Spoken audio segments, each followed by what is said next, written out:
Oh, yeah, yes, welcome. It is now 2025. Welcome to the first live stream show we've done in the year of 2025. May this year be full of blessings for all of us.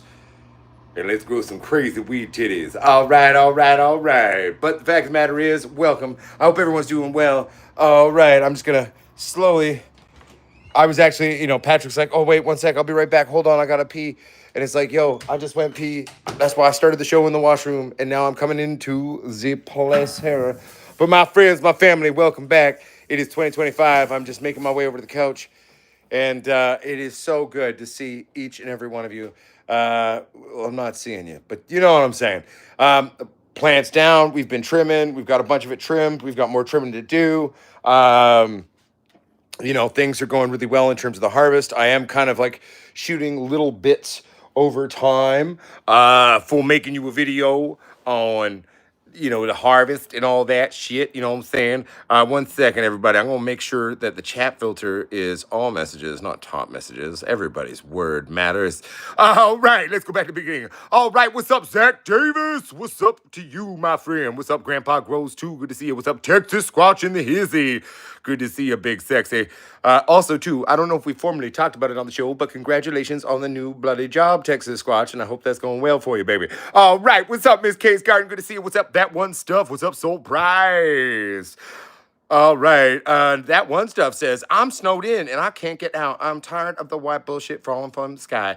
I wish I could say the same as a Canadian that I feel that way, and I feel but I'll be honest, we have not had a single snowflake here all year here in Vancouver. Vancouver has not even had frost in the morning. The closest to getting to frostiness was kind of one morning where it was maybe 2 or 3 degrees, and that only lasted for about an hour and a bit at like 5:25 a.m. in the morning. We got flowers that are opening up and they're all confused. They're like, what's happening? Perennial, what? There is no, winter season to make me understand what's happening because I'm going to start blooming now because I'm confused and trees are getting all weird here too. It's hilarious. All right. One second here. So Patrick went pee. I hope the pee was good for you, Patrick. What's up, Miss K's Garden? I hope your pee was good for you as well. What's up, Chris? How you doing, buddy? Good to see you, man. All right. What's up, Anthony Cordero? Good to see you, buddy. I hope you had a good piss, Miss K. Welcome back.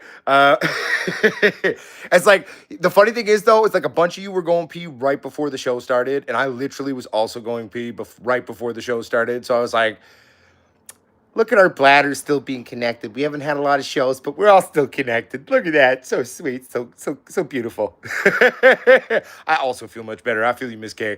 Tony Gilbert says, you're snowed in. That sucks. We got like 7 inches. I dug myself out yesterday. Thank God. I have an ATV with a plow. Basically dug us all out. They don't dig outside roads around here. Oh, shit. Yeah, no, I feel you, Tony. Like when I was living out in Hope, BC, back before things changed, when we had the last lab out there, I mean, that one crazy, you guys remember when we had that one winter and I was like telling you about how like crazy cold it was outside? And it was when we were growing the alien rift. It was before we did any of the breeding, a couple years back, a few years back, probably like 3 or 4 years now. Wow, time flies, man. Holy shit.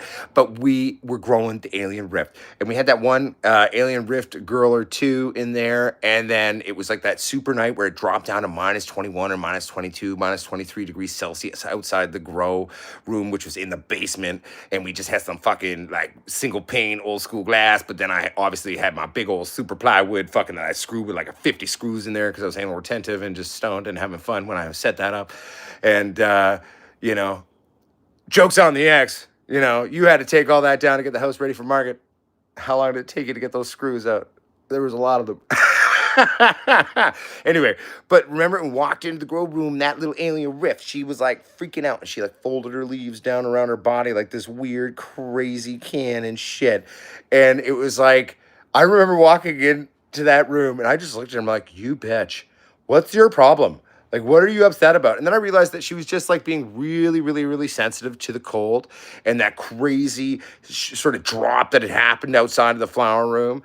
And I was like, oh, well, it is a California genetic. It's from Cali, so of course it's the princess. And, no offense, people from California. It's just, it's very warm there, right? So, and then this poor Cali genetic is trying to be grown by the Potsquatch, even in an underground bunker. It's still minus 22 outside and it's getting a little upset. It's like, ah.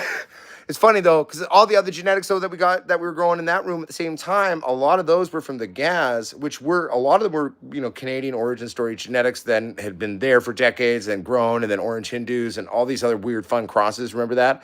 Um, but like they held okay. They held okay on that cold. They were all right there.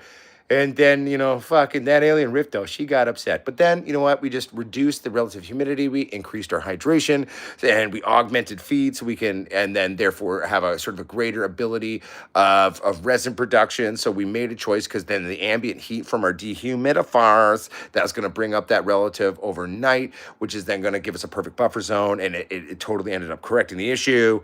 After a couple of days of that, she stopped being like, I'm a pop can. Pop means soda to Americans. Just letting you know, just in case you didn't know. We call it pop in Canada because it's pop, it's not soda.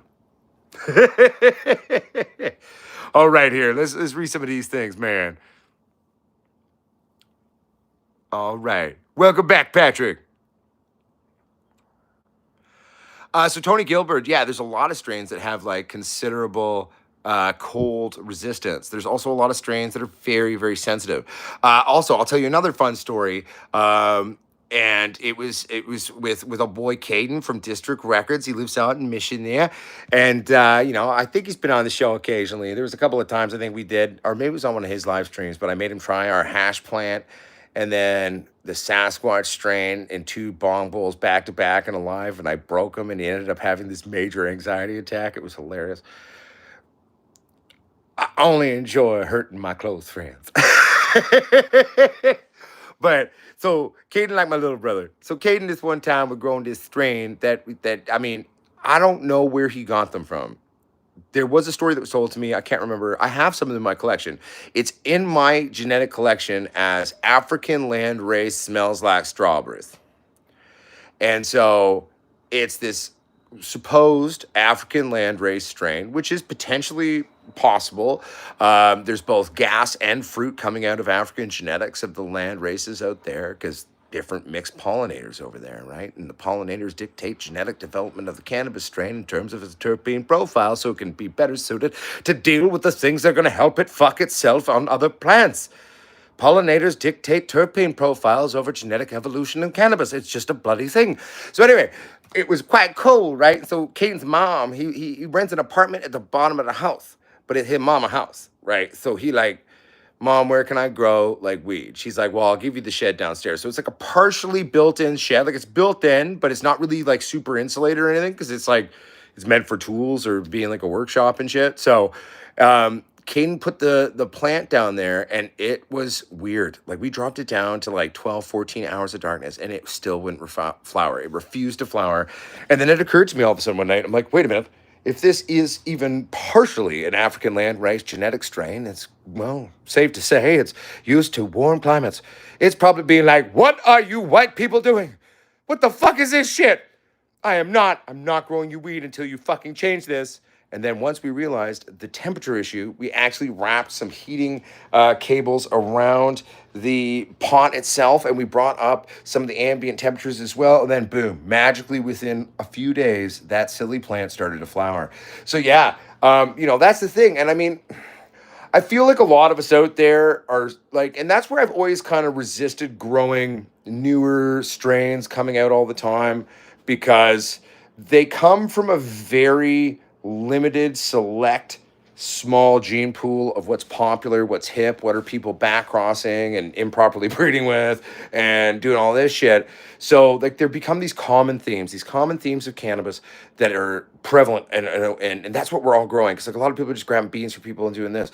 Almost all of the beans I ever grow, like I have come to me from other breeders, other growers, trades. These are types of things from some of them from, actually there's quite a few things now in the catalog that have been like sent in from you guys at home that I've put into the vault for safekeeping, and so that is really where a lot of genetics have come to me over the years. And it's just like, some of the old weird things, they come from like old growers, some of whom are no longer with us and shit. And like, I love growing out some of these old school things. I mean, recently we've been playing with some stuff that we created. The last one we did, which was the blue cheese by Girl Scout Cookies. That was created by a Potsquatch at home that was sent in to us. So that was us playing with like someone at home's genetic. We were doing that with doing our squatch lining style technique, you know, and that was fun. I will say the harvest on that plant was 1,000 times easier. Having a side laid plant like that, it was really easy to cut the main stalk. Super easy.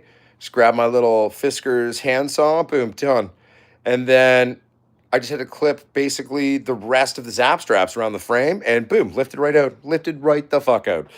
And then I just cleaned it up a bit. I probably could have cleaned it up more than I did, but you know, I was lazy. We cleaned it up to a point and then we hung the whole plant, got it dry, and it was beautiful to break down that way too. Like it's so easy breaking a large plant down that's been like trained that way its whole life. It's just you went along the main stalk. I got the main stalk right here. That was this was all the ones that we zap strapped down. So check it out, right?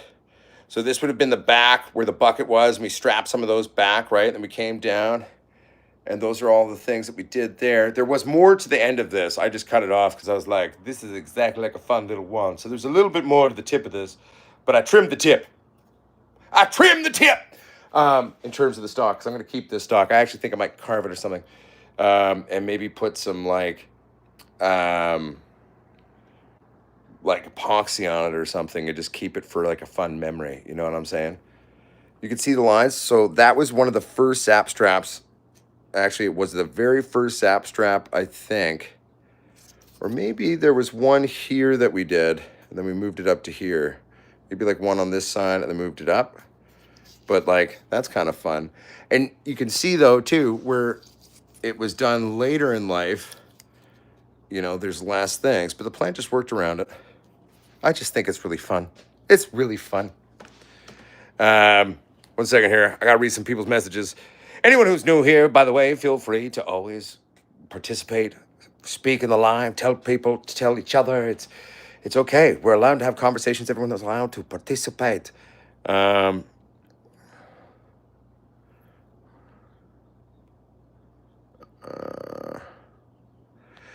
Soft drink, I've heard that here too. Soft drink is like what old people would call it. Pop when I was a kid, by the way. I'm just reading people's comments. They're talking about pop or soda pop or soft drink. So soft drink is known in Canada. It's an older turn of phrase. And like in school, like you went to like lunch. It was like pizza day. And you'd be like, you want a soft drink with that? It's like, oh, motherfucker, it's pop. But we call it pop in Canada. But anyway, I'm just making sure I haven't missed anything here. Okay, Pyrotod says he calls it pop in America. So, okay, cool. Okay, good. Because it's pop. It's not soda. Just saying. I'm just reading everyone here. Bear with me. Tony Gilbert, blah, blah, blah. And my poor plums froze in my greenhouse. I'm so mad. And pop is a regional in the U.S. Some states call it pop. Some call it soda. Wait, some just call all soda Coke. But here it's soda. Yo. Using the term Coke or the name Coke as a generic blanket statement to mean pop? Oh, that would upset me. I gotta never go to that part of America. Uncle Potsquatch gonna get really upset about that. I'm just reading here everyone's shit.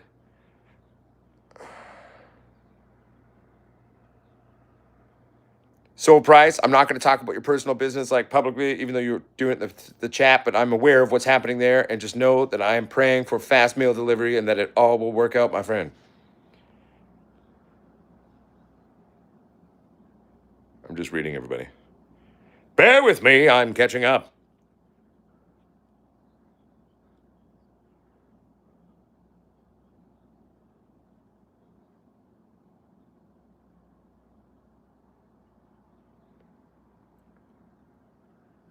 Okay, I've done it. I'm 100% caught up. Yo, the Sir Chugs a lot. What's up, buddy? Good to see you, bro. Welcome to the show. All right. Well, in Canada, anywhere you go in Canada, you call it pop, we know what you mean. It's a thing. You know, anywhere in Canada, you call it pop, and it's pop. It's bloody pop, you know what I'm saying? But, you know, like if an American comes in, like, could I get a soda? Can I get a soda pop? Can I get a soft drink? Can I get this? Like, we'll understand what you mean. We understand all the turns of phrase for pop, but it's called pop.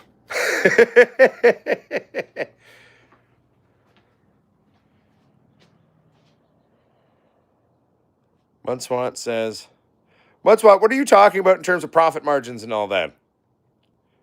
Maybe I missed something here. Maybe I didn't read back far enough.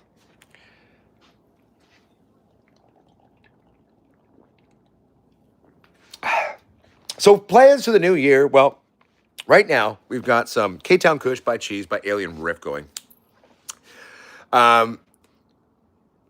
That, the Kaitangata F2s, we haven't started, but we want to start those. These are all beans that we did on the last run, or last like production of seeds that we haven't personally played with. We've watched a lot of others grow them, but we haven't done them ourselves here because, well, space is limited. Like, I could have originally grown a bunch of these all out all at once, but I don't have that kind of space anymore. So we got to still do those. We haven't done the Orange Warrior Widows ourselves either. So we need to rock some of those maybe. But like, I've got the K-Town Kush by Cheese by Alien Riff going. And to be fair, at first I was like, you know what? Maybe I want to do something else. Like, do I want to keep doing things we've played with, or do I want to pull out something exotic, something weird from the collection? And I was like, it's 2025. You know, we've been growing all these things that, like, in my mind, all kind of exist within a sort of a similar realm in a sense, even though genetically they're not necessarily the same. But we're going to keep the K-Town Kush by Cheese going because I was doing a little defoliation there on these little seedlings I got going because I got them choking out in the solo cups right now. Will I do a squatch lining on this one in this tent? Yeah, maybe. I might not. I might do it, though. I don't know. I haven't decided yet which way we're going to approach this. Are we going one plant again, or are we going to go a few plants in there? I don't know. But so basically, I was going to say maybe we won't do the K-Town Kush by Cheese by Alien Rift this time, but when I defoliated these young seedlings, they stunk like skunk. It was a fucking dank smelling plant. And both of them were like that. I looked at them, I'm like, oh shit, you stinky bitches, aren't you? All right, maybe I'm going to second think my thinking on not doing these, because this stinks. I want to grow that. I want my neighbors to be pissed off, you know? But I'm also thinking we might get a couple of other things going, like even if we make them into mother plants, right? There's these cool Afghan beans that we got gifted by Irish Squatch there, so maybe we'll do those. I mean, I've been thinking that could be fun. The last Afghans we ran on the channel were structurally, in terms of the flower production, in terms of the flower structure, in terms of their responses to certain like grow techniques, their everything like was classic Afghan indica, kind of an Afghani, not quite a Kush, but still like that gas craziness to it.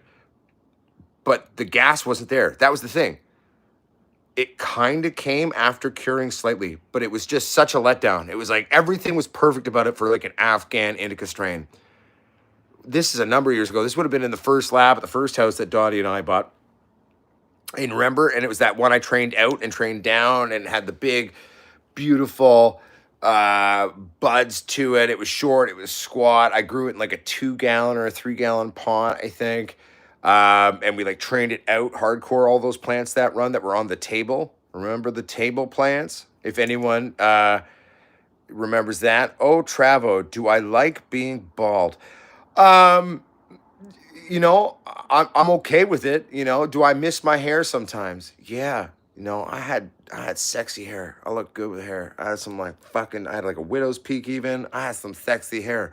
If I grew it out, I had this giant, beautiful mane. Women were like, oh, I hate you. And I was like, yes. And now I'm bald. Yes. I mean, I haven't shaved the last couple of days, but like I shaved the sides off. But like once you go this bald, ladies and gentlemen, as a man, okay, just shave your fucking head, bud. It doesn't look good when you grow up past this. Just accept it. You know, you're bald now. You're just a bald fuck now.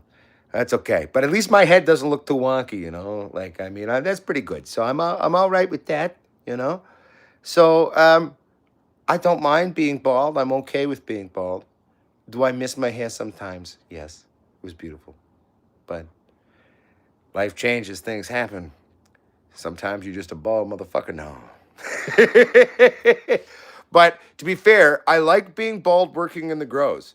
Because, like, when I had hair and a beard working in grows, I had hair on the top of my head and on my beard that could get in the way, or, like, there was way more to deal with, right? Like, if I'm going to work in a grow, like, and they're, like, super anal, like, maybe I put a beard net on.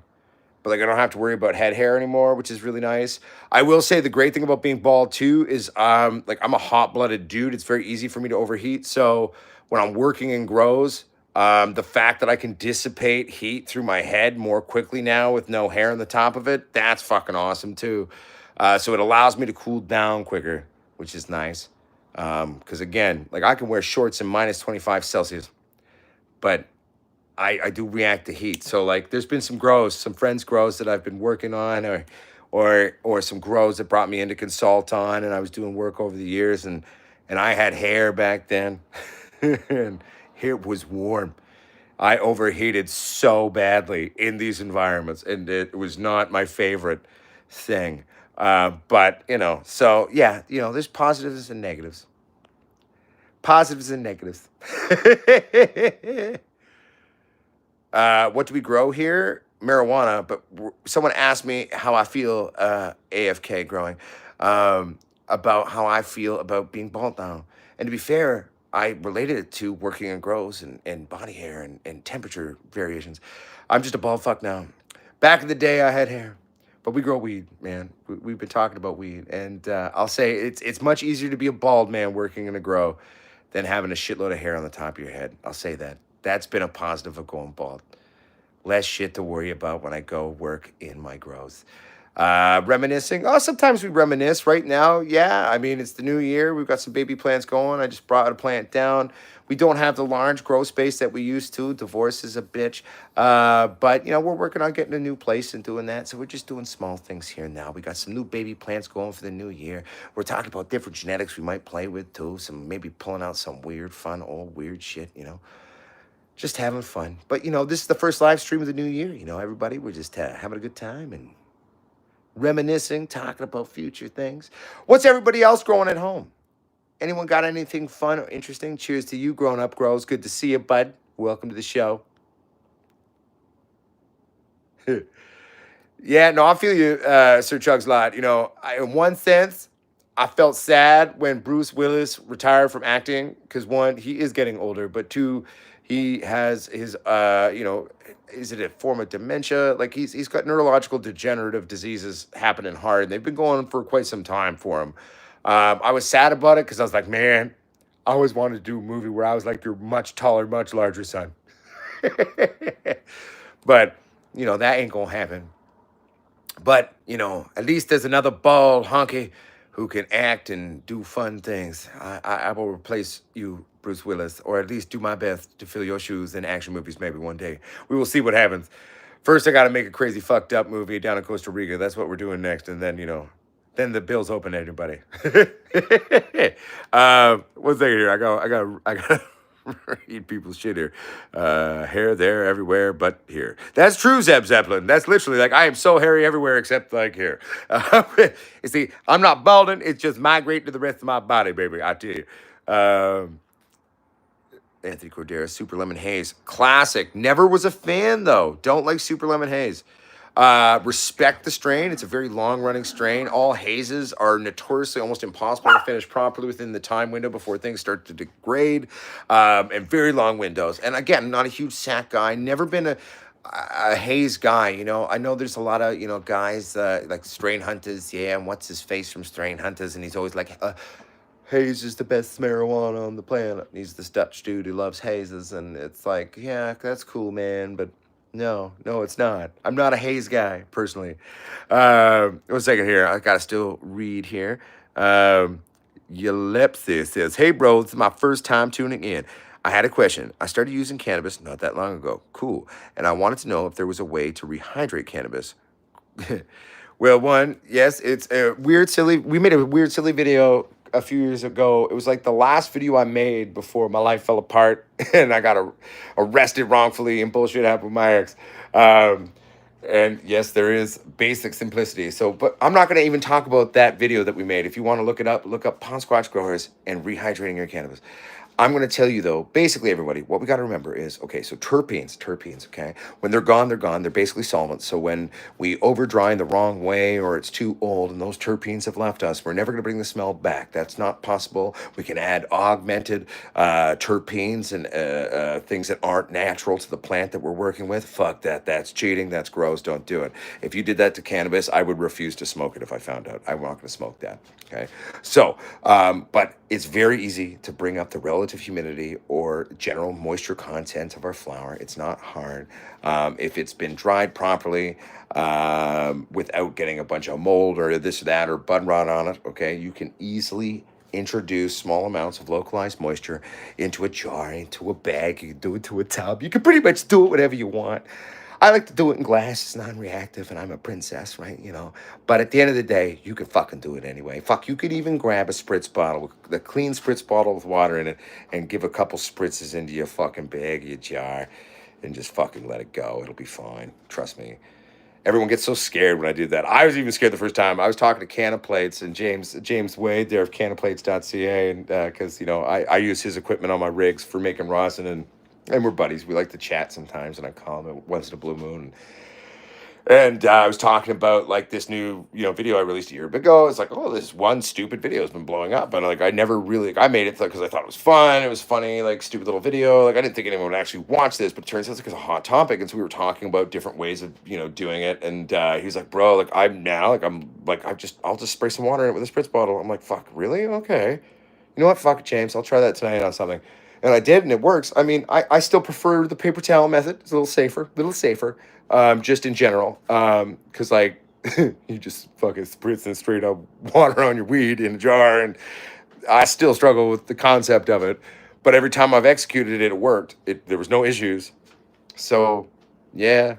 But it's pretty easy to augment the relative humidity or moisture of your cannabis. The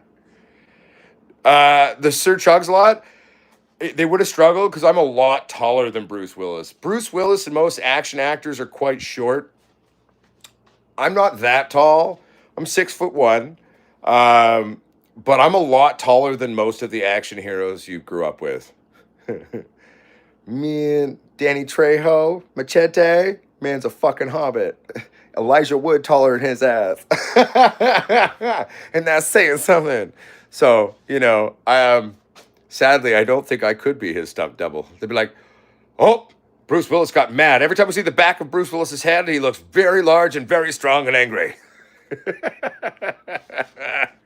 Nice, Eugene Dolan. You're on day 47 on a Godfather OG. Hell yeah.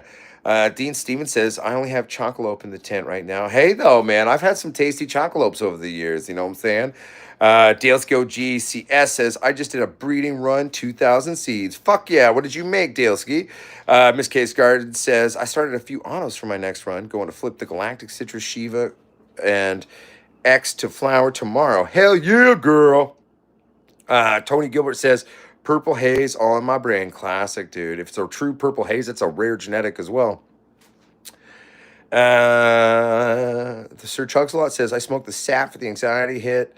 Always got my spot for my stanky indicas, or technically unduakas. Sir Chugs-a-Lot, I'm going to tell you right now, man, that sat shit fucking triggered my anxiety, man. Satty strains make me anxious as fuck. But let's keep reading. Right. Bear with me. You lepsy? No worries. Go check out the video. It's fun. It's like, can you do this? Can you do that? No. And don't worry, I'm not a giant or did not shrink. The apartment I filmed that video in, bro, it was just real short ceilings. I'm 6'1", but those were short ceilings. A lot of people who don't know who I am or like know much about my channel, and they'll see that one video and they're like, go in the comments. It's funny. Some people are like, is this man a giant or like what's happening? Like, because it's crazy. Because like my head's like at the ceiling in this video, and it's just low ceilings, guys. Like I'm not small, but I ain't that big. You know what I'm saying? Tony Gilbert says, I can't like the video for some reason. Is it just me? I don't know, Tony. Maybe after you can like it after the fact, maybe. Or no, wait. Or maybe you got to go back and do something. I'm not the greatest at how YouTube works when it comes from like that side of watching it. I don't know what device you're watching it on either. But, you know what I'm saying?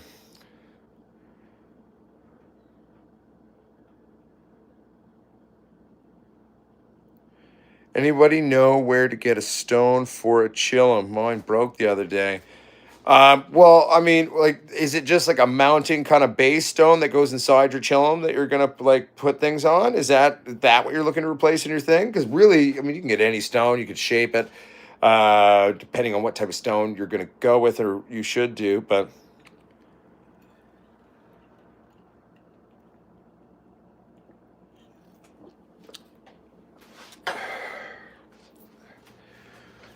well, it was funny though, Tony. Like in that video, like there was like surprising and like that video is years and years old now. And it's still very interacted with on a regular basis on YouTube, and I'm still getting comments all the time on this shit, and they're like, "Yo, is this man a giant? Like, what's happening?" Like, and to be fair, it was just low ceilings, um, but yeah. Boomer Grown says, "I live in an 1840s black shop loft, or blacksmith shop loft. Fuck yeah, dude, that's super cool." Short ceilings upstairs and downstairs. Oh, hell yeah, dude. Some of those old school stairs. I grew up in a house that was built right now, because when I was a kid, it was that old. So it'd be like almost 140 years old now. And that was down in London, Ontario, and oh shit, what was that part of town called? Old South. It's called Old South London, off Wortley Village there. And dude, like, yeah, weird, tiny little stairs, and like there was like weird, even like crawl spaces going into the walls in this place. I found like weird naked lady antique wallpaper. I can still remember that to this day. I was a young boy, so I was like, boobies. So that was burnt into my memory. But Boomer Grown, that's really cool though. I love old historical buildings, and like fuck man, so much shit gets torn down all the time. So I love seeing old school spaces.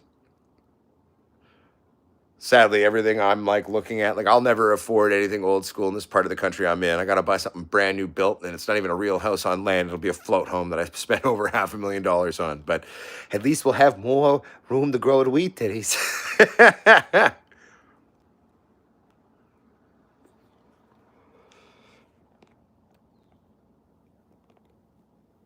Dude, that's cool. Well, Tony Gilbert, I actually fix things all day for work. So if you want to send me a picture of your chillum to potsquatch420@gmail.com, okay, I'll take a look at your chillum and I will give you my honest to God 2 cents, humble 2 cents on trying to fix it for you there.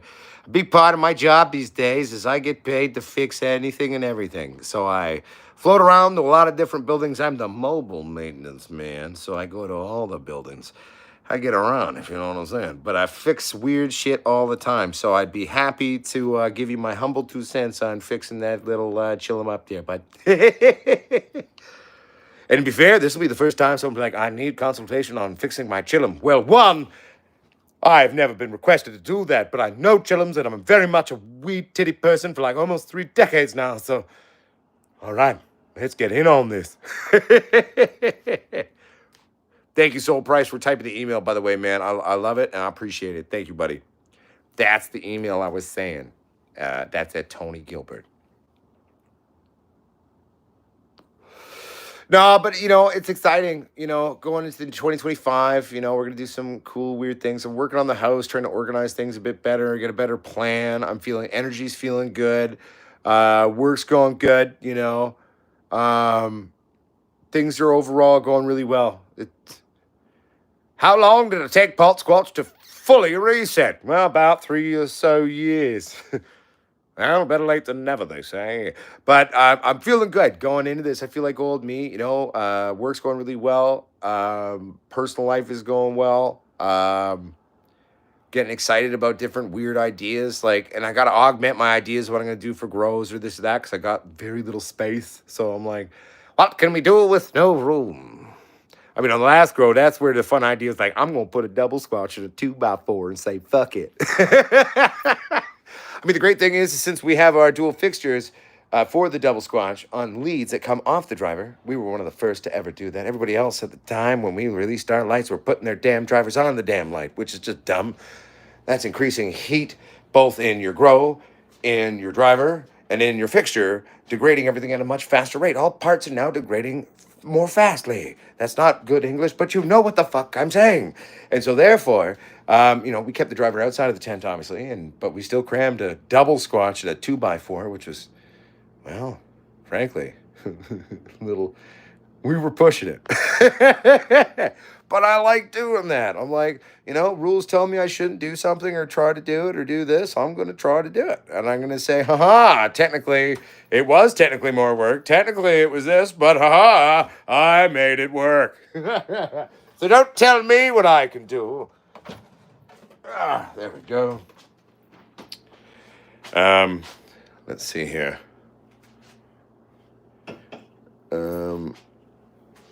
Yes, no, chillums, like a proper chillum is quite enjoyable, Tony. I concur. Saul Price says, great glass pieces are definitely not easily come about. Tony Gilbert says, that all depends. I'm in a college town, pipes on every corner. I'm in Vancouver, literally, like, even gas stations sell, like, illegal CBD and other shit. Like, it's hilarious. Tony Gilbert said that. Mudswat says, I lived in India for 6 months. Miss Case just making laughy faces in Wiki, like I might be stroking out from laughter faces. Oh, dude, I'd love to live in India, but I don't think I could live somewhere I couldn't own a gun. But that's just me. See, the funny thing is, Tony Gilbert, we as Canadians, right? Like, I'm going to tell everybody a funny story when I was talking to some growers down in Texas, okay? So I was talking to Texas Pete and the blind cultivator back in the day, okay? And this is back when I was living, in a trailer park out in the woods, but we owned the manufactured home. It was indigenous land on the res, and so like there's just bush everywhere outside our house. So I'm talking to these guys. We're just like, having drinks, having tokes, and talk about growing weed. And then like, the Mrs. Potsquatch of the time shows up, and she's like, "Oh shit, hey babe, there's a black bear in the driveway. Could you come and help me get the groceries into the house?" And I was like, "Oh yeah, for sure." So like I went back to my video call with the Texans, and I was like, "Hey boys, I'll be right back." They're like, "What you gotta do, man?" I'm like, "Well, man, I gotta go outside. There's a bear in my driveway, and I gotta help, the missus get the, you know, food in the house." They're like, "Oh shit, Potsquatch, you got a gun?" I said, "Well, one, that's not important. I don't need a gun. I got a beer and a knife. I'm good to go. It's just a black bear. It's basically a giant dog." And I mean, to be fair, black bears still get pretty big, but like they're basically dogs, man. In Canada, like, I mean, it's nothing to really get scared about. And like, hell, to be fair, I don't even really feel the need to have a gun going out into the bush. To be fair, if I've got a bow, a knife, and a few other things, I feel pretty comfortable in my ability to survive against pretty much anything. And so it's like, but to see the reactions as Americans who were from Texas, who love their guns, and hey, I love guns too, they're fun. But it's like, I don't feel the need for a gun, right? Like, I don't have to have it. Like, I can go out into the bush, I can deal with the world around me. I'm not worried about it. You know what I'm saying? Like, but that's how most Canadians are, right? Like, we have a lot of guns here. We like hunting, we like all that kind of shit. But it's like, you know, we don't view guns as security for us. One, because we don't need it. Two, legally, like we were not allowed to use it for that. Like so, but like a lot of us never really had. Like I mean, growing up, it's only recently growing up where I did. Like I grew up, Ontario, and then I moved out here the summer I turned 12. Been out here in BC ever since.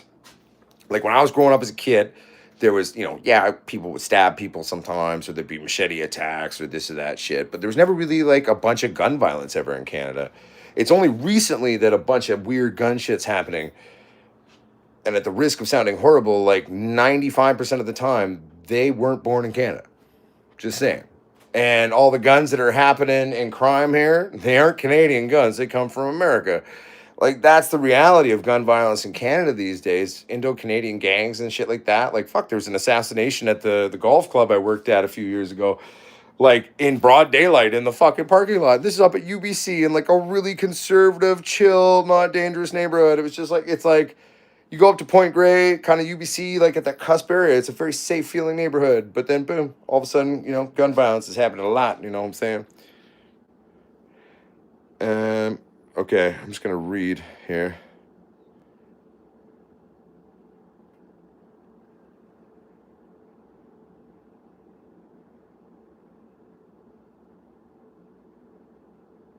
Sorry, everybody. I'm just reading everybody.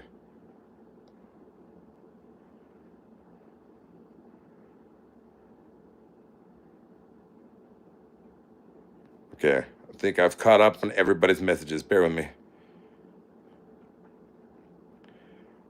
Eugene Dolan, are you asking about here in Canada? Are there lots of wolves? Yeah, in some places. You got to remember, Canada's a big place, right? Like we've got everything. We've got deserts, we've got rainforests, we've got Arctic climates. Like super, kind of. It's like we got everything, man. Like Canada's almost 3 times the size physically of America. You can fit America into Canada. I don't know if it's like 2.46 or 2.86 times, something like that land mass wise. We a lot bigger than you guys. And like, so we've got a lot of weird terrain with a lot of crazy weird animals and shit that'll kill you. It's like, we may not have tons of poisonous things like other parts of the world, because that's true. Like we got some, but we don't got a lot. But like we got other things that are basically moving armor-plated mammals of death. We've got it's true wilderness. Like I don't know. I feel like I definitely feel like obviously there's places in America where you can experience true wilderness, but there's places in Canada that America doesn't have, and it's like you go out to these places and you stand there, and it's like I don't know if it's the animal wiring in you, but that it's just you versus this. Like there's nothing forever, and you're just there. So don't fuck up.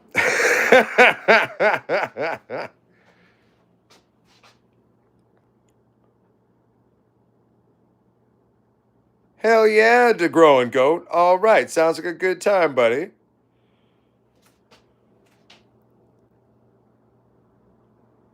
Hey, to growing goat, throw in a pack of Potsquatch seeds and I'll send him someone a 25 pack of beans.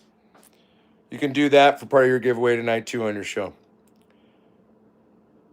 7 p.m. Eastern would be 4 p.m. here. Okay, perfect. So in an hour and 18 and a half minutes, everybody. But feel free, if you want, to throw those in there. Shoot me an email so I can actually get the address of the person who wins, and I'll send it off to him, buddy. My postal service is working again in my country, so I can actually send shit away to other countries.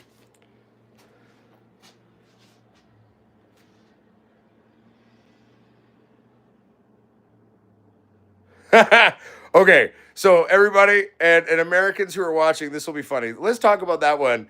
Thank you very much to Grow and Go. Much love, brother. Let's talk about this one for fun, okay? We're not going to get political on it about whether you're left or right. It doesn't fucking matter. For me, I'm opting out of the whole system. I'm just going to be the comedian who grows weed who makes fun of everybody. But so there has been a movement of the new president-elect Donald Trump, okay, talking about Canada, saying, oh, Canada's going to become the 51st state. Over every single Canadian's fucking dead body, bud. There's no way in hell any fucking right-minded person, and I don't mean right as in political, as in just sanity of some grasp for a brief moment. Nothing's perfect in Canada, but we are very, very proud of being Canadian.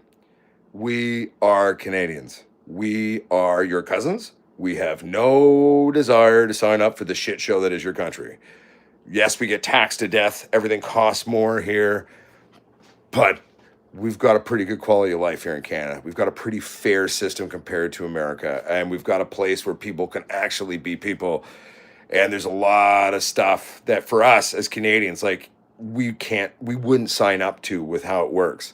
So, like, the fact of the matter is, before we even became Canada, our forebears, you guys tried to invade us and we fucking fought back. Yes, we were technically under British rule, but it was us. We kicked your asses back down in America and we burnt the damn fucking White House down. That's why I call it the White House, because we burnt it to shit. Then we ran out of beer and smokes and we went home. It's basically like the first Trailer Park Boys, funnily enough. But the fact of the matter is, that was 1812, baby. We are proud of being Canada. We will be your friends. We will also say, we will literally fuck you tariff-wise back. We will cut off the power. We will cut off the wood. We will cut off your food. We will cut off everything we give you. Don't fuck with us. We will give you good deals, but it's like, don't fuck with us. Don't put on tariffs. That's not really going to hurt us. We can trade with the rest of the world. Because you depend on our imports no matter what. Like, there's no way to replace us overnight. Your country was built with Canada being the quiet little friend up north who sent you all the good shit.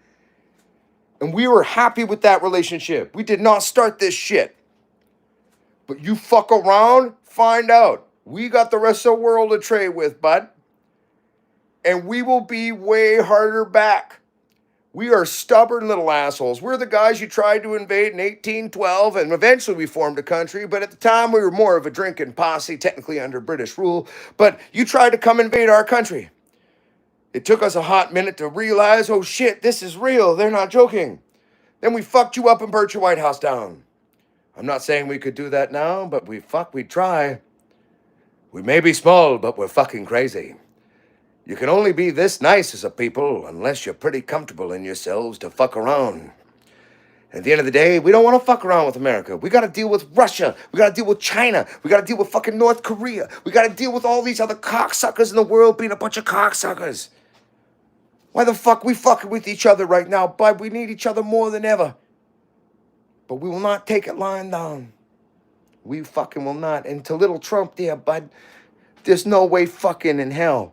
You'd have to invade our country and kill every fucking last breathing Canadian in cold blood before you could call this the 51st state, even though you guys already have more than 51 states. Fucking moron. Read a book, Trump! The fact is, over our cold, dead fucking bodies. Won't happen. The thing is, we're more than happy to continue being friends and being trade partners and working on, backing each other up, making each other money, taking care of each other. We got shit you need. You got shit we need. We trade back and forth. It's a fucking thing. You guys got a big army. We got the most dangerous motherfuckers in the world. It's a good fucking matchup. Just saying. So that would be honestly, fuck, man. I hope Donald Trump watches that back in America. And he's like, well, maybe I just won't fuck with Canada, actually. Maybe we need Canada. Doesn't matter who's leading us. This is going to be our response. It's called We Are Canadian. Oh yeah, to grow and goat, our constitution wouldn't have to change. There is a process where we could technically succeed in joining the states in our government. Like there's a way it could be legally done. It will never happen. It will never happen. The only way America gets Canada or any country on this planet gets Canada is by force, and you'll have to kill every last one of us to get it. Russia's like, it's only like 38.5 million, 39 million of them. Yeah, but we know these woods better than you do, Russia. Oh, man, that's just the thing, man. It's just reality.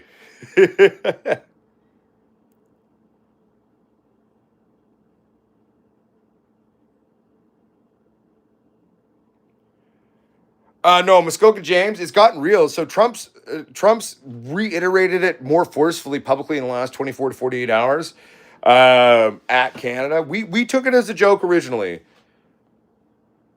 Trudeau's gone. He's stepping down. We're figuring shit out. So he's still technically our leader right now, but he's not. He's de facto now. He's gone. He's stepping down. There's going to be an election. Sadly, we're probably going to elect in a man who's even stupider, Polyev, but neither here nor there. I'm not really worried about the government. They're a bunch of morons anyway, no matter who you vote in. I'm here to look out for my country, as are my fellow Canadians. And the fact of the matter is, though, he's doubled down on it and getting forceful. He's like, well, I'll force it by economic hardship. So he's like basically threatening to like try to fuck our dollar and our economy, and I will pressure you into joining the States. And I'm like, buddy, do you have any idea what Canadians are and how we are as a country? We don't like bullies. We've been the international peacekeeping forces for the UN and everybody for basically ever. Why? Because we're dangerous motherfuckers. There's not a lot of us, but we know how to get down. And we don't like bullies. And basically, Trump's trying to bully us into some bullshit, stupid thing. And it's getting, real hard. He's coming at us. And we're just like, dude, it's a way right now, because what he's doing is, because it'll never happen. But what you're doing is you're alienating a divided Canadian people, because we're very divided right now. But the one thing we could unify over is saying, fuck America and fuck you guys trying to come at us. And it's unifying us. It's like you've got people on the left and the right, all of a sudden they're drinking beers together in bars together. And we're like, well, it's all right, 1812 again, motherfuckers. They want to come at us. It's real. Well, guess what? We're going to turn the power off, turn the food off, turn everything off. And fuck you. Well, fucking, you want to come over our border? Pfft, it's going to be different now. Oh, by the way, You know, who has most of the world's water? Well, we do too. So guess what, motherfucker? You want to play a game? We'll play a game. Like, Canada's really upset right now. We're pissed. America's never done this in this way to us. And dude, we're one of the nicest nations on the planet. We care about people. We fight bullies. We give a shit. But you put us in a place where we get the fuck pissed. We don't get over that very easily, and we remember shit. We're old school, baby. We wait till the fucking blood payment is due. You'll owe us, and you're gonna have to bleed for it to get us to come play nice again. That's the fucking truth, and that's fucking Canada. America, we're not mad at you. We're just mad at the idiot you voted in. We don't care who you vote in, but when you come at us and you make it personal, you're going to unify all of us into a singular force of death. Game on, motherfucker. We'd like to go back to just doing business. But America, remember, we don't hate you. We're going to war against your elected officials right now who are flexing at us. You know what I'm saying? So I'm not saying you did, Tony. And even if someone did, I'm not going to get mad at you for voting for him. Okay? Not. That's your democratic right. I believe in democracy and people's right to vote and pick who they want leading their country. But if that person you vote in comes to fuck with my country like a dick fuck, all bets are off. But it's not personal. It's just business. And that is Canada's message, according to Potsquatch, to America. But hey, it doesn't mean we can't all still grow weed together. We're all still friends. You know, it's just like trade wars and stuff, you know. It's just a thing. It'll calm down. Worst case scenario, it goes away once he's out of office.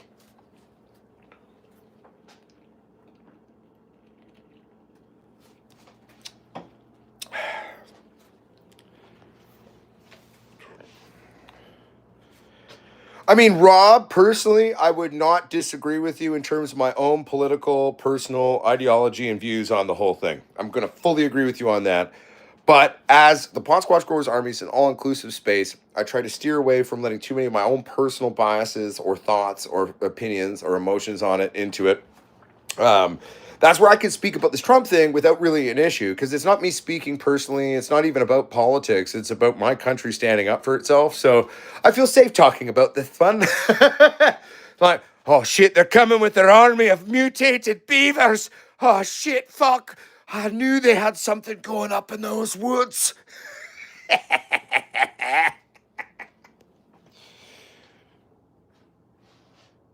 Maybe I just referenced the mutated beavers to make you think it was fake, so it wasn't real. But when we show up with those motherfuckers, you're going to be like, oh, shit. Potsquatch said. I'm also just being silly and having fun with it and joking around. But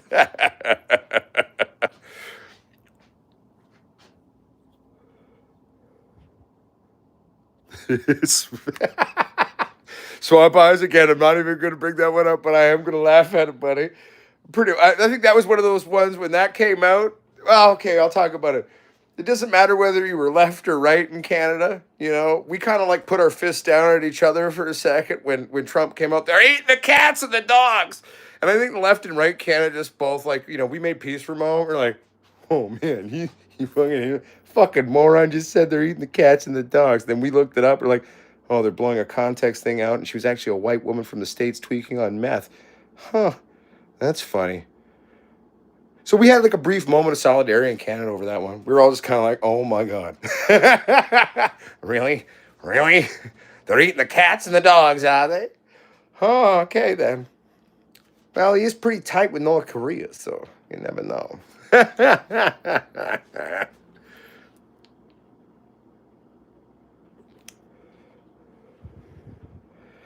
Oh, Miss K's Garden. If you want to watch a really funny movie, it's hilarious. I'm pretty sure it's a Canadian-made film. It could not be, but I'm pretty sure it's a Canadian indie film. It's called Zombeaver. So Zomb Beaver. And it is horrible in a lot of ways, but it's also absolutely amazing and brilliant. And it's about beavers that mutate and become zombie beavers. And they become man-eating zombie beavers. And it's fucking hilarious. And they use a lot of weird, hilarious, like, practical effects in it, too. It is very much. I'm like 90% sure it's a Canadian independent film. But you could just Google Zombeaver, ladies and gentlemen. And those were zombies. Ours aren't. They regenerate. We've learned to talk to them. That's what we're bringing. I'm sorry. Oh, I just think it's funny. But watch the movie Zombeaver, everybody. Get stoned, hit your bong, smoke a doobie, and watch Zombeaver. It's a good time. It's hilarious. Oh, what's up, my Jim? Good to see you, baby. All right, how you been, man? Happy 2025 and all the best to you, sir. All right.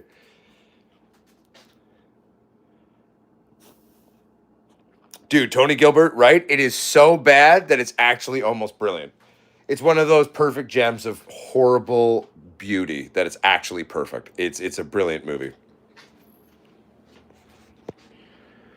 This horse meat is starting to turn. A man of constant sorrow in the scene where he's at his cousin's house or brother's house or something.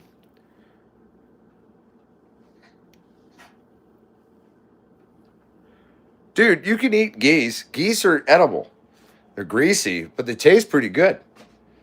Fucking goose meat's not bad. I actually think we might have a protection where I'm not allowed to kill and eat those anymore in Canada, though. But I don't know. I've eaten them before, though. They're pretty good.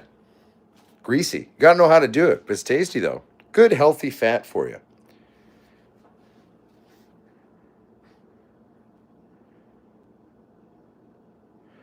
Miss K's Garden, I'd almost put Zombeaver as maybe a C-roll movie. I don't know if it was even allowed into the B group of movies. If you want a solid, amazing, brilliant comedic film that was made here in Canada, it's set in the States, but it's a Canadian independent cult film classic. Came out about, I think, 9 to 12 years ago.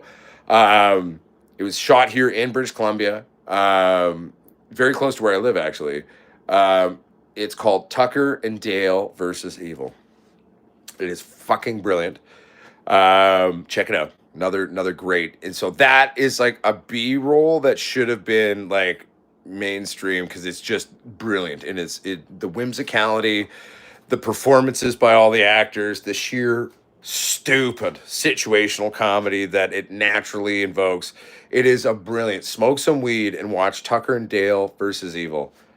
It's a brilliant film. It's in my top 10 favorite films of all time. I'll put it to you that way. I'm putting it in the group with things like The Man Who Knew Too Little, Bill Murray. Like, it's that good.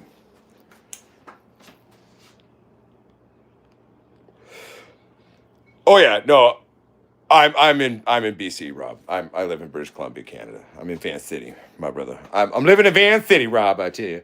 But yeah, no, I'm down in Van City, son.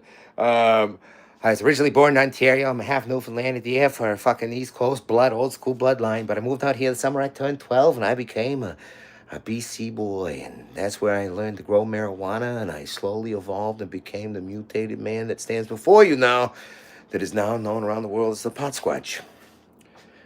Nice to meet you, Rob.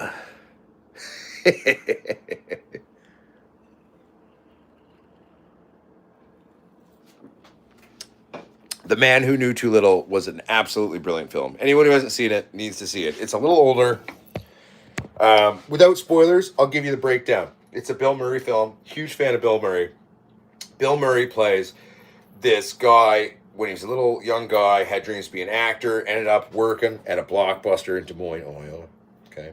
Works at a Blockbuster in Des Moines, Iowa. Or Iowa. I'm being stupid, but how I'm saying my words.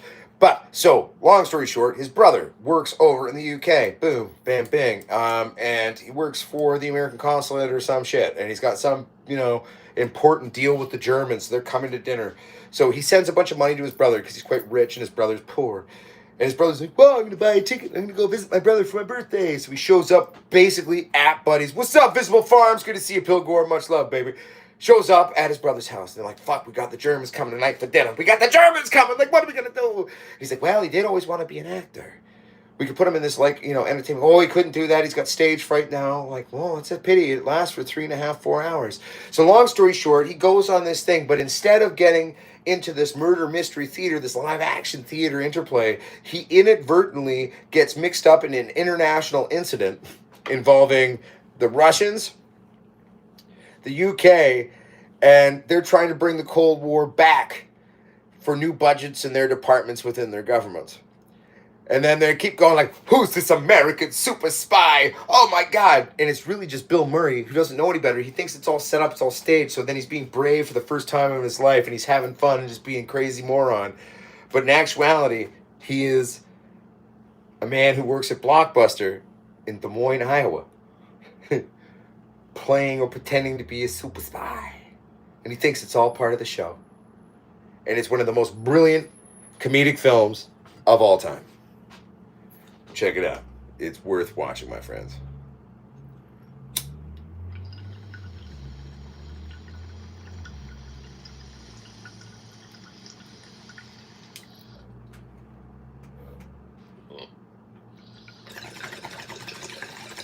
Sorry, I had to burp mid-bong toke. But yes, ladies and gentlemen, check out The Man Who Knew Too Little. My God. Man Who Knew Too Little is a brilliant film. What's up, Brian? Good to see you, buddy. I actually have, I quite very much love Bill Murray. I think Bill Murray's this weird, odd comedic genius. But like, I've even got a portrait of the Bill Murray just right here in the living room.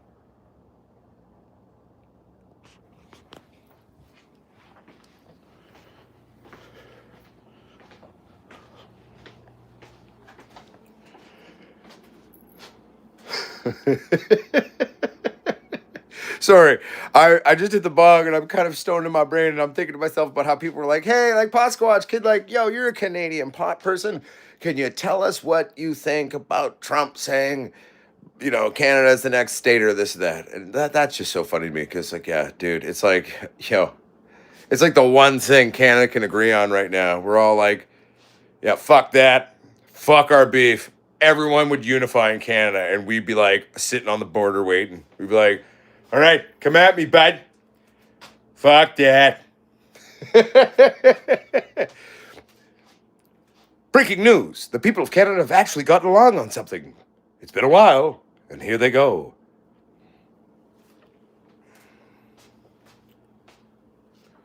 Fun fact about Groundhog Day. Oh wait, no, I'm mixing up films. That's a film. It's another Bill Murray film. Never mind. No fun fact about Groundhog Day.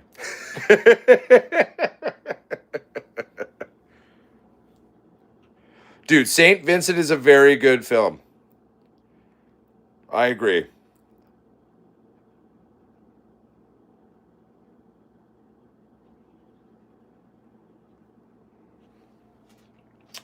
I mean, the exciting thing going forward, though, let's go back. We'll shift back to marijuana there. So we're almost done some of the trimming there. So that's good. We're almost done the trimming. We're going to be taking that once it cures up. We're going to be taking that into the lab. We're going to get that lab test. We'll get those lab results for you.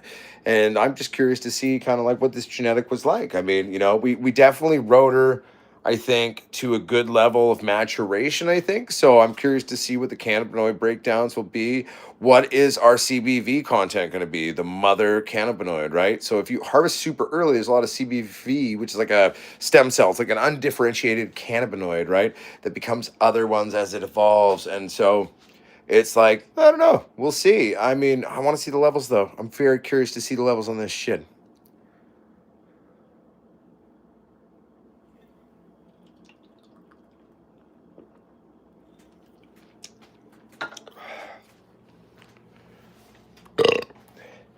Oh, it'll be good. The Sir Chugs lot. That's the thing. I think going forward, because our friend owns a lab, and so going forward, you know, and I think I've talked to him and he's down. So basically, we're going to come up with a thing. If you live in Canada, I'm sorry, it doesn't work for anyone who's not in Canada, but like you can mail in, and we're going to get a discount done for the mail order tests. So I think a mail order test from his lab for all the basic breakdowns is like $80. I think. From remember, I could be wrong on this, but I think it's $80. So basically how it works is, you know, you log your test, right? So they know to expect you, and then you mail in your sample. I believe the required sample for flour, I think we say on that, is like 3.5 grams.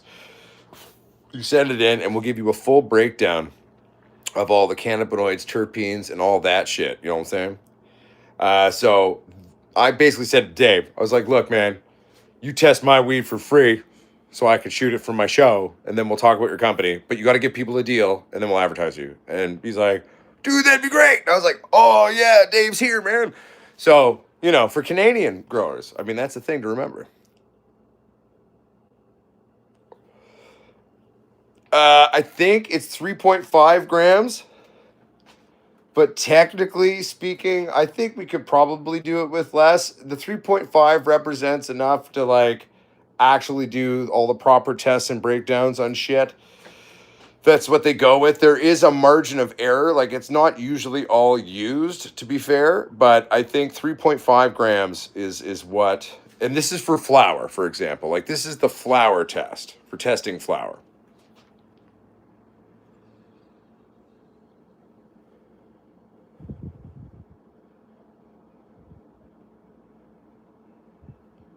What, Patrick?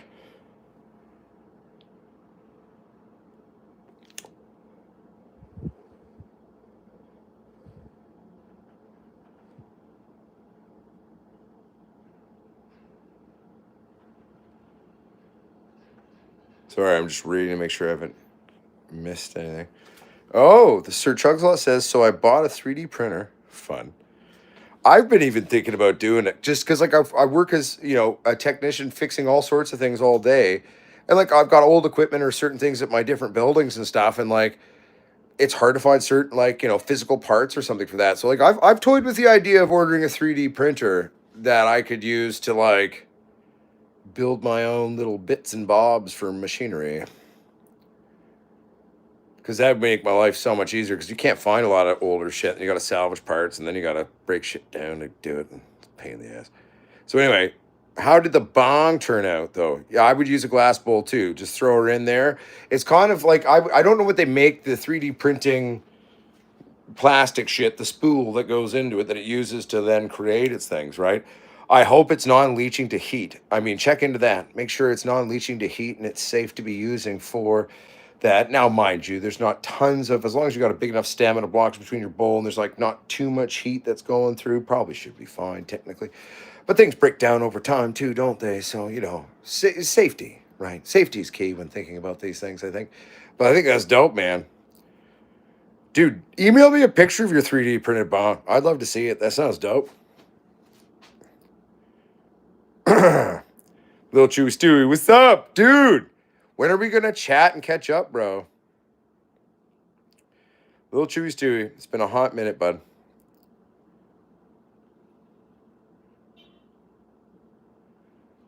Live smoke report on that Potsquatch. Which bud? The bud I was just smoking, or the one that we're growing? I'll do it once it's cured. Sorry, bear with me, everybody. I'm reading and absorbing the words at the time.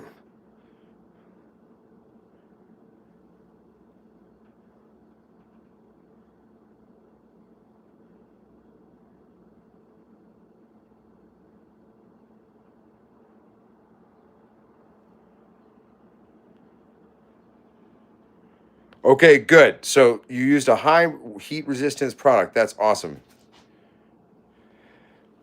With C Hunt says, bro, they got a filament for everything. Well, dude, that's awesome. So, okay, I'm excited about this.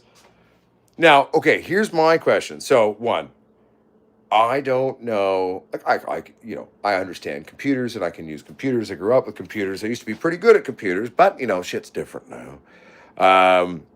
Do they have an easily created design program for the 3D printer for me to be able to feed in fairly easily specific information that my brain's able to extrapolate from what I need? Does such a thing exist? If I have a broken version of something, can I scan it, upload that into the program, then augment it to fix the broken parts? How does it work for what I'm able to do? What exists now for me to be able to speak to the 3D printer and show it what my brain wants it to do? Is that hard or is that fairly simple? That's my question.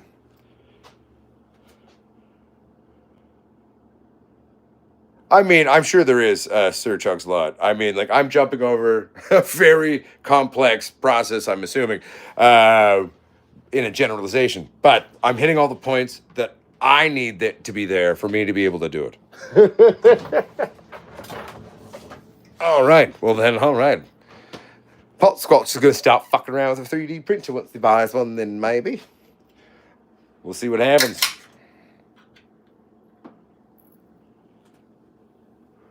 Brian Dorsey. Glass is great. I also have a titanium bog from Progress. Titanium, though, now, is titanium safe when it comes to heat leachings? Like, so you're hitting that titanium bong, you own that bitch for like 7, 8 years, not going to break down. It's not going to start leaching out any crap for you if you're smoking that shit.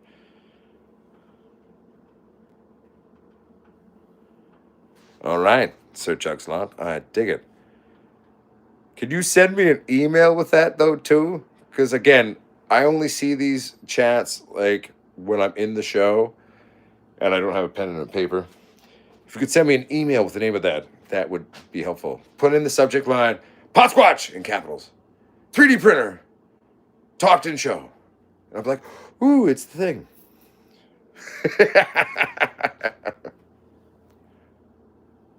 All right, that's dope, Brian Dorsey. So it's dissipating the heat very well then. Interesting. Yo, Sir Chuck's Lot, that's all good. I'm not saying you have to send it to me the second, because if you don't, and I get out of the show, I'm not gonna be able to go look at that 3D printer right the fuck now. I'm gonna have a fucking meltdown and be like, Sir Chuck's Lot, I'm so angry at you. No, it's cool, man. But like, if you remember at some point to do that, I will appreciate that, because it'll help me to remember to click it and look at it and go, ah, yes. Because it is a fun concept, right? You know, owning a 3D printer that prints shit and you do shit and make shit. And to be fair, the parts thing for fixing shit is a big thing for me, right? Like, because like there's a lot of weird, obscure shit that I got to fix sometimes. And yes, will it add some time to me fixing it? Yeah, but if I can't find the part for something, but I can make it, hashtag boob.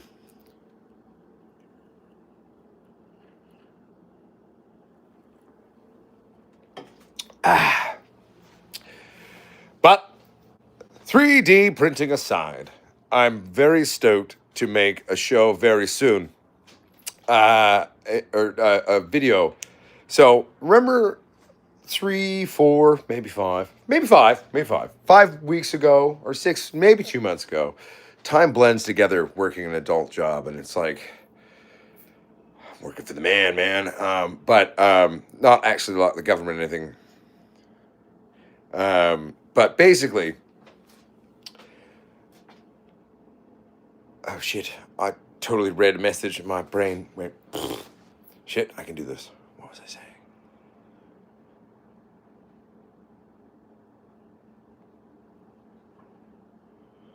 Damn it. It's gone. If anyone has any idea what the fuck I was saying, feel free to type a message sparking my brain. Total stoner moment, caught live in the show. Brain totally derailed. It's just gone. It just went. And it was reading, Anthony Cordero was reading your comment. It was like, that's a lot of shit. And then literally my brain stopped for a moment and went, yeah, that is a lot of shit. And then everyone went, boom. And then I was like, crap, what the fuck was I saying? It was just gone like smoke on the wind, mate. Just smoke on the wind, you know? Just smoke on the fucking wind.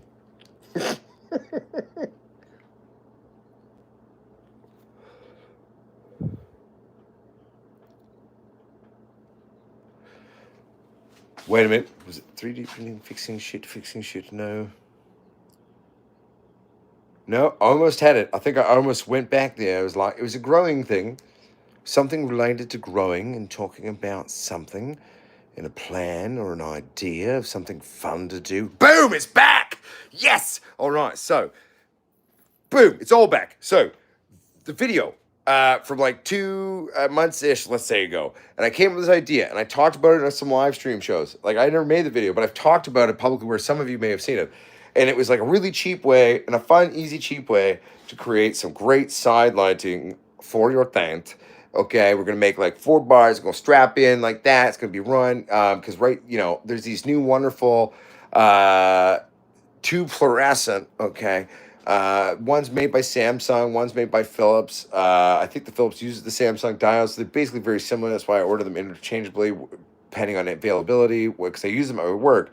And it's funny, and I was like, the company like, oh, we really want to switch to 3500 Kelvin color, tubes in the garage because it's a nice calming, you know, Kelvin color. And I'm sitting there, I'm like, that's what I grow my weed with, bitch. I'm like, yeah, I'll turn your parking garage in, you're a bunch of plants, you know? So, but I'm sitting there and I'm up on this 20 fucking foot ladder, fucking doing this thing, fixing up a tubey thing, and I was thinking to myself, and I was looking at these new tubes, and so I went back to the office and I pulled them back up in the computer there, and I was like, oh shit, I could grow weed with these cocksuckers. This is a wonderful secondary LED-based tube replacement for a fluorescent balance. Get a brand new Ford tube. We'll build it this way, and yeah, it'll be a fun video for everyone at home because it's just basic wiring. There's nothing to be scared about doing it, guys. It's a very simple process. So it's like, fuck, that'd be a good video. And so I'm going to make that video, and it's going to be great. And I'm excited about it because it's like the first video I've had an idea to do where I'm like, oh, let's build something fun or do something fun and play with it and show it working. And especially with like fixing shit all day, all the time at work, it's like I'm getting these cravings to build things again, create things, and like, oh, not enough light to grow, not getting the weed titties you want, not a lot of money. Let's build a very cheap secondary side lighting system that'll actually work perfectly if you do exactly what I do in this video, and we'll do it like with affordable shit, you know what I'm saying? Fuck, I mean, if you're creative, the ballast is free. I'm not going to say any more because, but these are things that you can find around quite easily. It's just really getting the specific tubes to go into the rig we're going to be building. I mean, but it's going to be a great little fun side thing, And it won't cost you much money. And I'm going to be building it in Canada where shit costs $1 billion for everything. So I'm going to show you what it's like to build something inexpensively as a Canadian where everything costs $1 bajillion. So I think that'll be beneficial because I think a lot of you will be able to buy the same parts or the shit that I'm using in the video for way fucking cheaper than I can buy it here. So there's a benefit to it too. Well, if the dumb cunt can do it for this budget in his country, I can do it for at least this in mine. You know what I'm saying?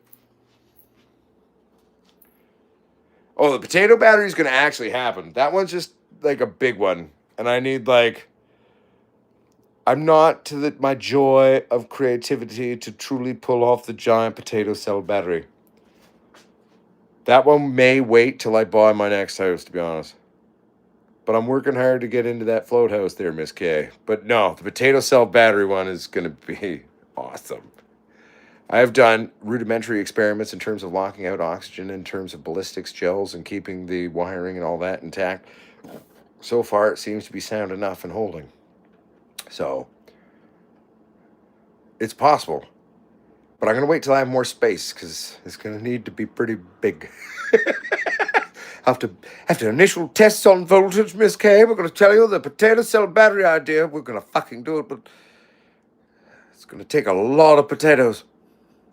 A lot of potatoes. At the same time, given the size and the time and this, that, and that's what we had to figure out. Finding a way for it to not fucking rot and stay intact. Hence removal of oxygen, ballistics gel, and a few other little accoutrements of the design. But it's going to need to be big as fuck. So we'll still do this, Miss K, but I need more space.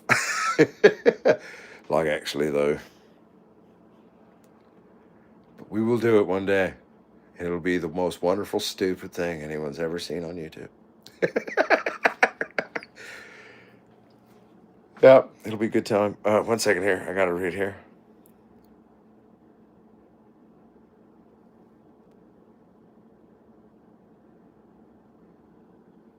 No, Sir Chuck's underlighting is stupid and ridiculous and dumb. I have done underlighting in my early years the first time, and then I scorched them at first. I learned about it and this and that. So I was experimenting with underlighting well over a decade ago, and I'm going to say no. What I'm going to say is proper manicuring, control, and design of your plants and your grows, and side lighting. So top lighting and side lighting. Your primary highest intensity point always needs to remain the top of the environment. You need to have a focal point where the plants will sense a greater luminosity from one point, which is up, which is the sun. If you want to have something that shifts across the ceiling, to keep that on the vertical while it's doing it. But in a basic room set of what you're going to do, yeah, you're going to keep that. But then side lighting. So you go with secondary side lighting, which is this supplementary, wonderful thing. But underlighting, no. Fuck that. Side and tops is all you need, and then do your fucking chores.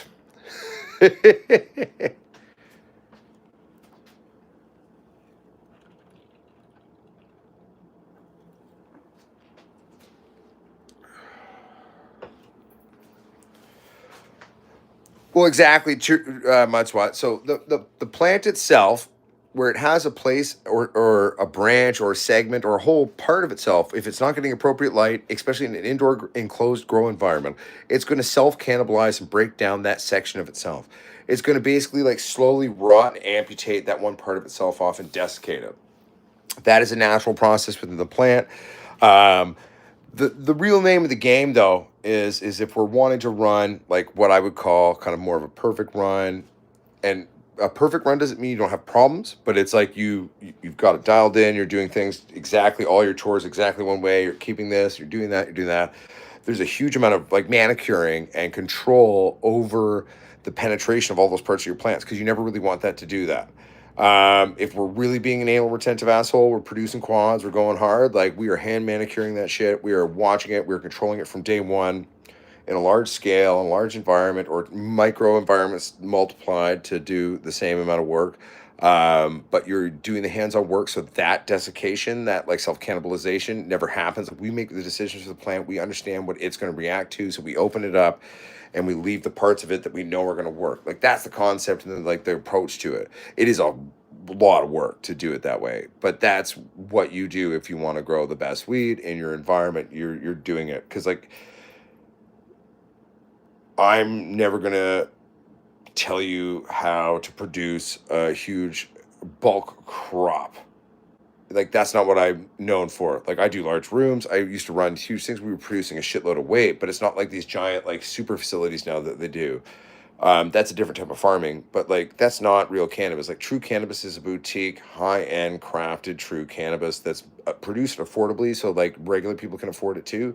Um, but like that's where like the really pretty witty titties come from. It's that level of work. I have a lot of friends who I've helped them design their grows and taught them to do this, and their facility's been running for years now, and they're doing great, and they're doing good work. The thing that I get bugged with the approach by those types of growers, and they're my friends, I love them, but like they're only ever growing the one strain. They find that strain, like it's a production. It's production, right? Like it's about producing a product. It's not about development anymore. Um, but like you find the right strain, the right pheno of that strain, you set up your environment, you go and you consistently and you keep your genetic lineage safe and everything going well. Like I mean, you can crank out like a motherfucker.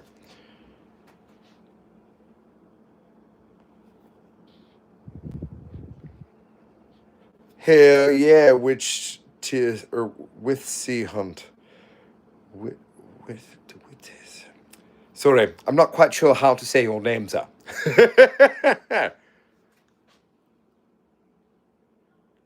So yeah, Miss K's garden, that's where you go with a greater, like higher par on the top with a lower par siding in your environment, and then you paint it flat white, or go with a mylar. To be fair, the reflectivity of flat, decent white is the same as mylar, and it won't create hot spots unless as long as you got a nice smooth wall.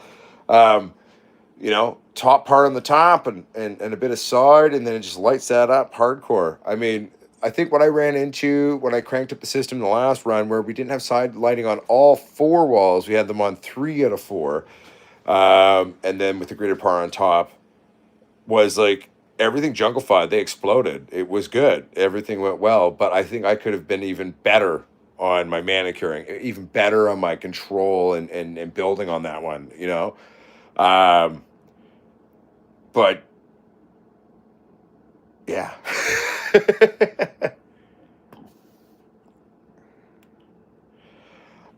Sir Chugs a lot. I mean, if you want me to answer that, okay, I'll put it to you this way. If I have the right genetic and I have the space, the equipment, and the toys that I want to use, I can have a very high percentage of almost always perfect grows, even with rotating genetics, unlike my friends. But I'll put it to you this way. I've never, unless it was a genetic fucked thing that was just weird, that I gave time to that was just genetically weird, and it just never was going to be anything.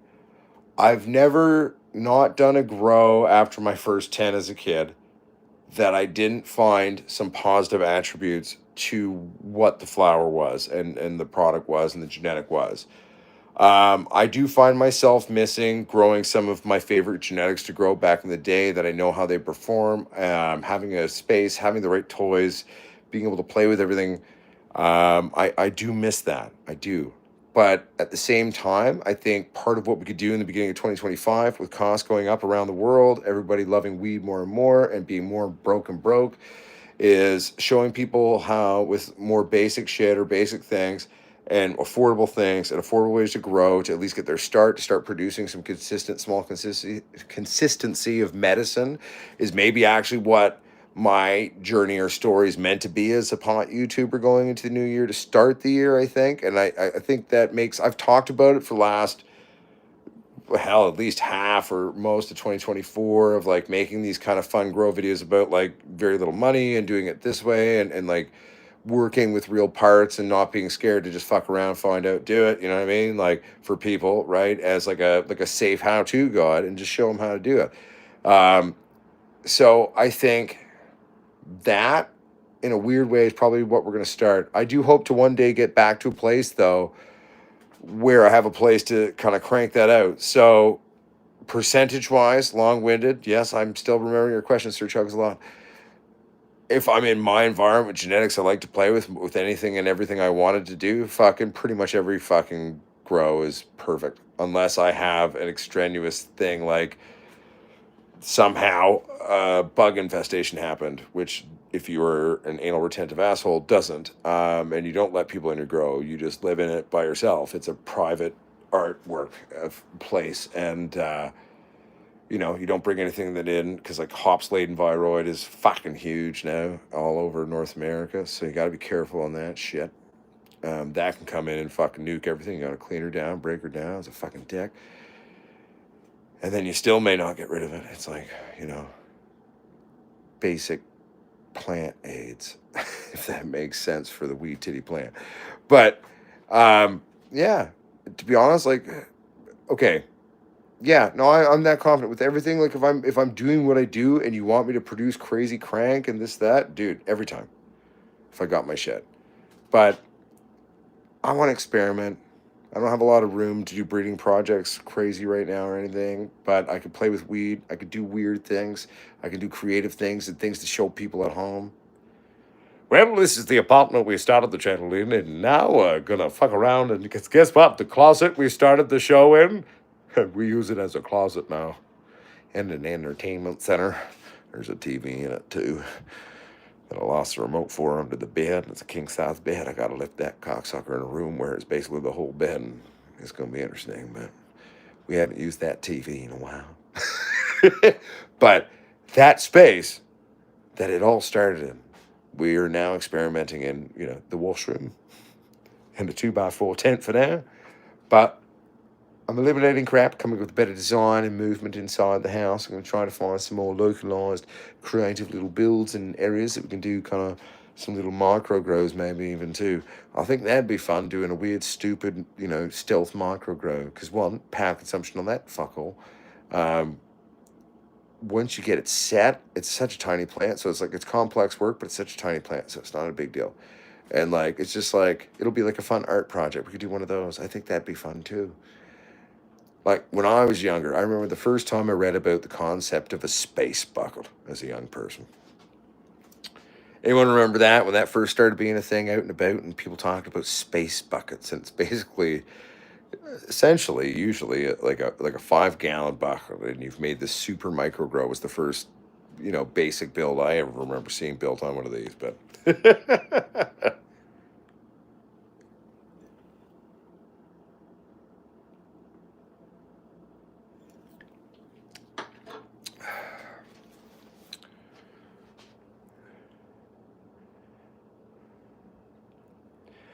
first kind dot one. Do I grow with only LED? Yes, I've only been an LED grower for many years now.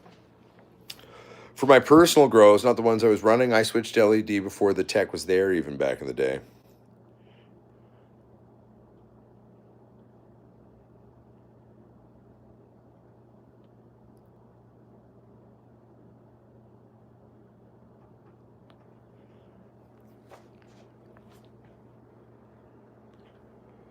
Uh, Witsi Hunt. One day I'll come up with how I'm going to say your name.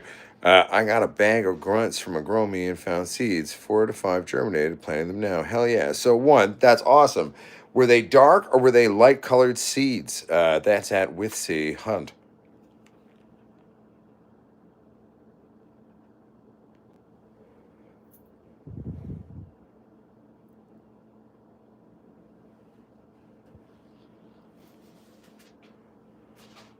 I also realized we just hit an hour and a half, which, to be fair, this was the first time we hit an hour and a half, and I found it very easy to hang out with all of you and just chat and just riff on shit.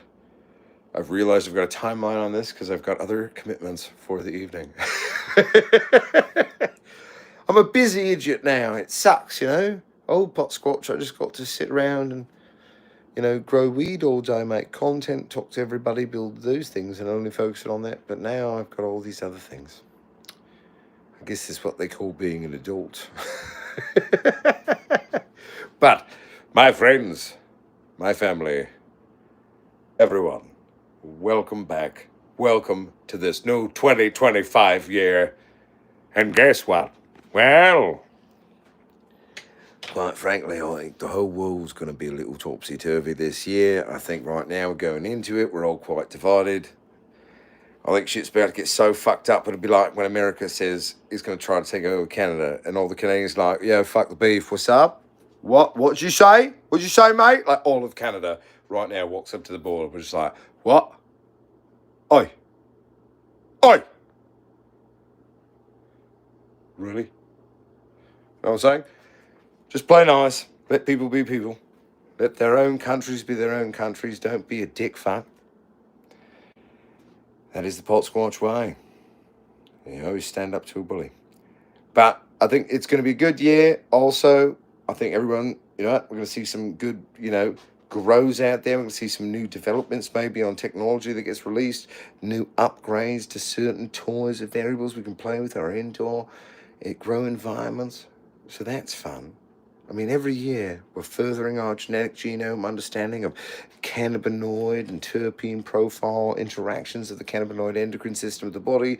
I mean, we're learning more every year, I still get frustrated at most of the doctors who, try to talk to me. Shout out to Dr. Iffy Abiola, the only cannabis doctor who fucking is on the level in the right way of speaking about cannabis. In Canada, a lot of doctors are very against cannabis, and they're like, ooh, medical weed. Ooh. But Dr. Abiola, motherfucker, is the lead in Cannabis Canada doctor and gets hired to teach other doctors about that shit. It was nice talking to a doctor who wasn't a fucking moron. So, long story short, technological updates, medical updates, everything's happening this year. I think it's going to be a lot of good with a lot of bad. And I love you. I love each and every one of you, my friends. And simply put, it's 2025 now. It's going to be a good time. Let's get ready to grow some weed today. And remember, a true grower is for Okay, I got two in my own head on that one. 1 second. Psh, psh. Reset. It's the first one. It's the first one of 2025. Okay, wait. I know the perfect thing. It's the first one we've done in 2025 in the live stream. I got my head about it. This is whiskey made by Caden Crooks of District Records.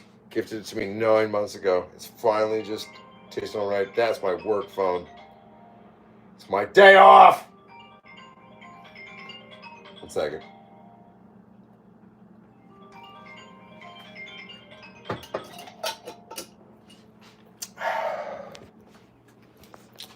Ooh, it stopped. There we go. I'm ready.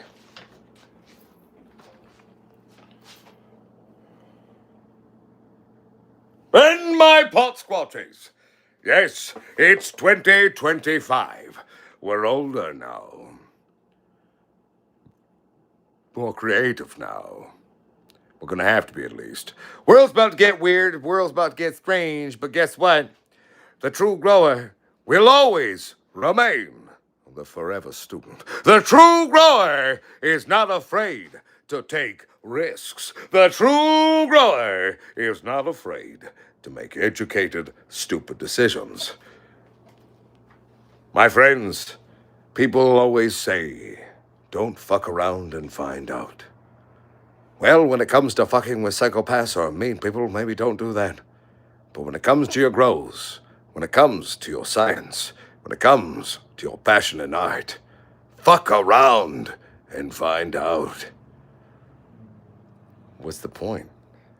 Don't be a Xerox machine. Happy 2025. I love you, everybody. Keep it real.